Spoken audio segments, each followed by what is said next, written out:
I'm happy to be joined here today by Aaron Buckingham. Thank you so much for joining me. Well, thanks for having me. Of course, now Ribfest took place over the weekend, and we're going to be talking a little bit about how that went and all that. And there was a second location added to it at the Service Sports Center. So tell me a little bit about how Ribfest went and, added that there was a second location.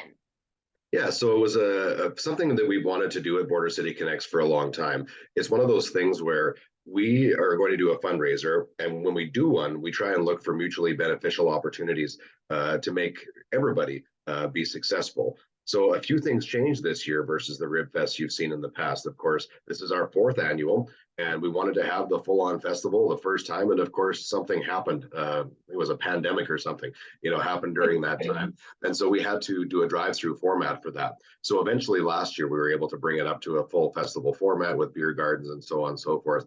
So it's a lot of work to put together. But sticking on the mutually beneficial piece, trying to make it so that we want to make it so Lloydminster has a Father's Day event, something that the whole Midwest can actually come to and have Lloydminster be Father's Day weekend. You got to be in Lloydminster.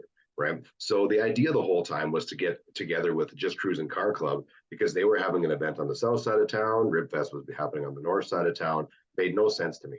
It was like, how can we do this together and be mutually beneficial to all? So we moved our location to the Service Sports Center this year and worked alongside the Just Cruising Car Club because they have a great event. They've worked many years really hard to come up with one of the best car shows you're going to see anywhere. And we've been working really hard to grow Ribfest. So bringing those two events together just made total sense. If you've seen some of the social media pictures, the overview from above of Ribfest and the Just Cruise and Show and Shine, it was just an amazing event down at the Service Sports Center this year. The other thing was that we wanted to try and involve more nonprofits as well. So we reached out to the Lloydminster Kinsman Club and said, would you guys like to be a part of this? So the Kinsmen took over running our beer gardens and took care of all of that stuff. So there you have Just Cruising guys, and you got Border City Connects, and you've got the Kinsmen Club, and all putting together a wonderful event for the community. No, that sounds amazing, and definitely, combining both Ribfest and the Cruise and Car Show, I think is a fantastic idea, and it really does hit home on the theme of wanting a Father's Day celebration for the weekend. Our news director Stacy was there, and she said that having it at the Service Sports Center was fantastic. Have you received any other feedback from community members about the location being changed and it kind of combining with a different event?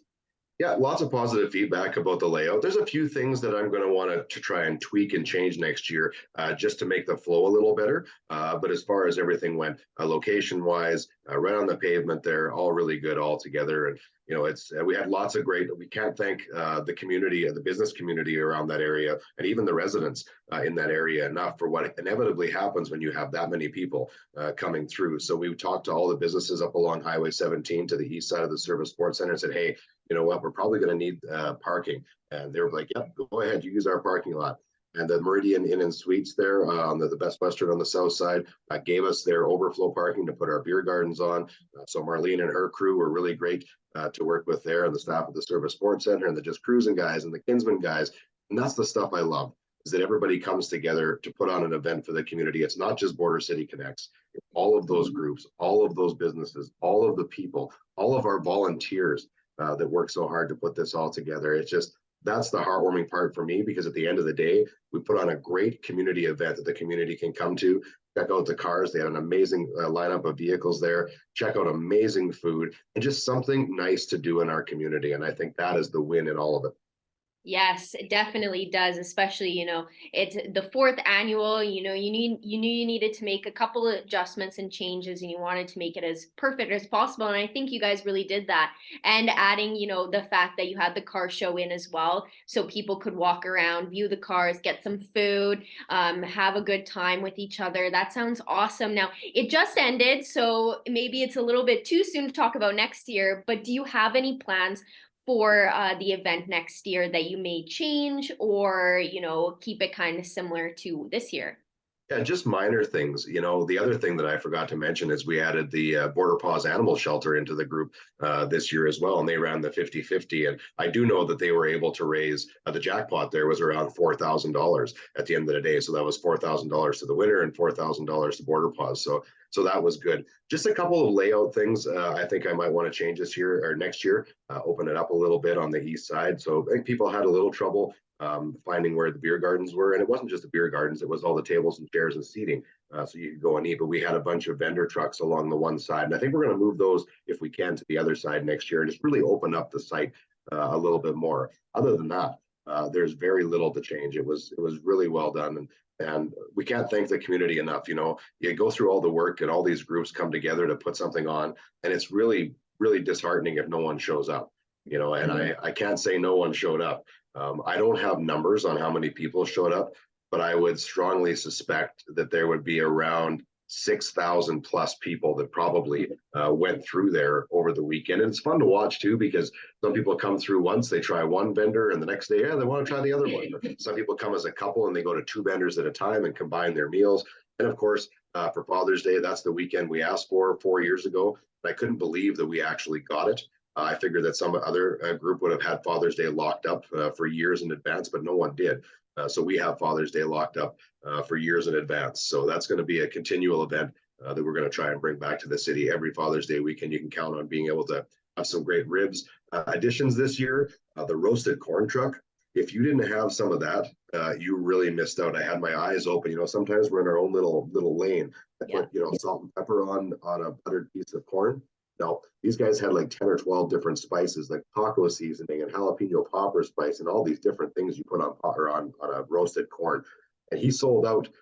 He brought enough corn, he figured, to have lots of leftovers, and he sold out with about 45 minutes left in the event.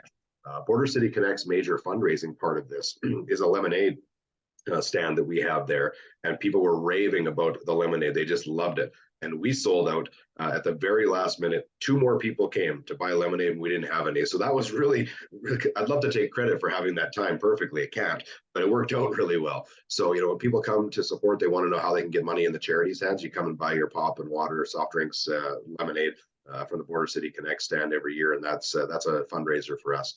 So yeah, but it was really well done and lots of positive comments. And we're excited that the community was excited. We're excited that all of these different nonprofits got to come together and all benefit in some way. And lastly, the community benefiting from a great event. Yes, I'm so happy that this turned out the way that you expected it to, and it was a fantastic turnout, and I think it was a perfect weekend too. Yeah, So the weather held off. That's the biggest thing, you know, looking yes. at Friday, going into Friday with 100% chance of rain for Sunday, and not a little bit of rain, 100% chance of 15 to 20 mils. And the rain started with about, I don't know, maybe there was 20 people left in each line right at the very end of the day. So we managed to stay mostly dry, getting most of our stuff put away. So yeah, it worked out really well. We're very, very fortunate. Awesome. Well, thank you so much for joining me. And, you know, I can't wait to see it next year as well. And I think this is a perfect event to keep for Father's Day and, you know, include community groups as well. I think that's fantastic. It really gets the whole community involved. So thank you so much for joining me. And I can't wait to see what next year brings. Thanks for having us. We're looking forward to 2024.